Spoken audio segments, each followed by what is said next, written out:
In the next 90 seconds-ish, I'm going to create the ultimate superhuman triathlete who would win the Ironman World Champs in Marbella this weekend.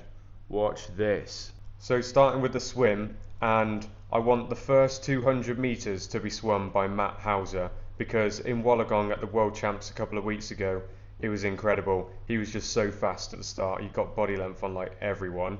As they get into their rhythm though, I want him to transform into Richard Varga from 2016 when he was in his absolute prime, leading out every single WTCS swim.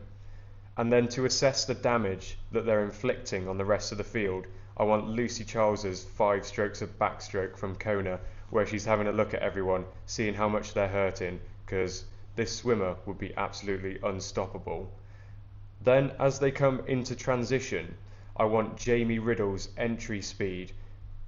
I don't want anything else from his transition, just the entry speed, because if you saw him at Challenge Barcelona last week, it was incredible. He came in so hot that he went flying and fell off, but I like the commitment. In terms of awareness and finding their triathlon stuff, I want Lazer Filipovic, who's a Serbian visually impaired athlete, and he's just like flying through transition and he just knows where his stuff are. He's got like Spider-Man sensors and he just can find his helmet.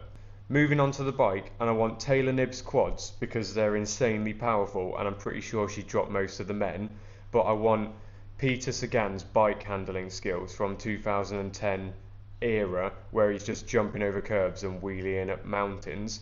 And in the mind of this triathlete, I want Lionel Sanders' aggression and killer instinct, that he's just going to grunt his way through the bike and really put some power down. Then moving on to the run, if you've seen the film Run Fat Boy Run, I want Simon Pegg's first 100 metres from when he starts the marathon in that film, because he's like out sprinting Kenyans and it's insane, but he does fade a little bit after that. So then I want Paula Radcliffe to take over because she's got that marathon endurance. And then as we get towards the end of the run, I'd like her not to go to the toilet, so Ingebrigtsen can take over with the closing 1500 to 5k pace that he's got.